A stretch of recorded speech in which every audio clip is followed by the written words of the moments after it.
Hi, this is Bob again from Be Graceful with 2Ls.com. And yes, I am wearing my Baylor University shirt. I'm a proud graduate there. But I think the school that I'm the proudest to be a graduate of is the school that I call Our Lady of Perpetual Insufficiency.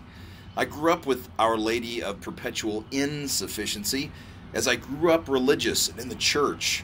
And I was always taught that there was something lacking, that I needed to do more, needed to be better, needed to change my ways. Let me explain why we must see the sufficiency as already done. The sufficiency was the cross, and the cross finished the job for our righteousness. First off, there's only 2 times that sufficient is mentioned in the Old Testament, and both times have to do with human effort, have to do with human doing. In 2 Corinthians, though, when we get in the New Testament, 2:6, it says, the punishment inflicted on him by the majority is sufficient. The punishment. You know, most people go through their entire life and they're punishing themselves every single day. And they're punishing themselves for different mistakes they made or different ways that they think, different ways that they feel. What if there was a belief system that got rid of all of that pain? What if there was a way to see God, to see a God who is love beyond human imagination?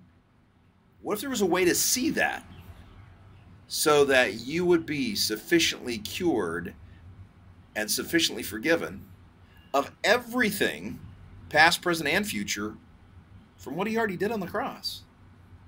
Wouldn't that be an easy burden and a light yoke?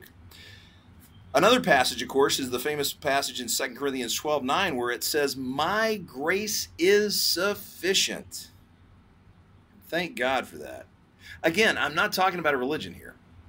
I'm talking about a relationship that puts you in love with God and puts God very, very, very in love with you, exactly as you are, not as you should be. There's a dire need for us to see that it was all finished, and here's why. Number one, peace starts with not worrying about checking the law list. That's where peace starts. That's where peace has a home. That's that light burden and easy yoke that Christ was talking about.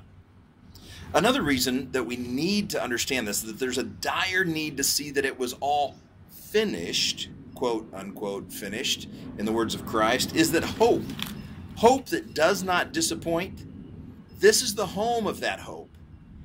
Because as long as my hope is based in any way, shape, or form on what I do, I'm going to be disappointed. I can guarantee you that. The third thing is that love for the least of these begins with the idea that it was all finished in the cross. Complete sufficiency. This is what I call the dirty equality. The law was created to make us all dirty.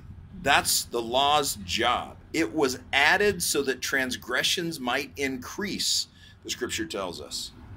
There's some studies attached here that will help you see the sufficiency and the completeness of everything done on the cross. And I hope you'll check them out. They're either posted there, or there, or there, or there, depending on whether you see this at Google or Facebook or Insight Timer or any of the other places that I get to post.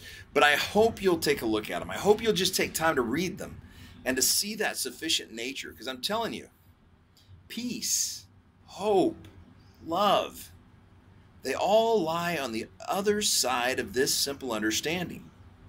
My grace is sufficient for you. The punishment inflicted on him is sufficient. I hope you'll take a look at this, and I hope that if you are punishing yourself, that maybe you'll see something different here. Be graceful with 2Ls.com. Hope to see you there, and let the journey begin.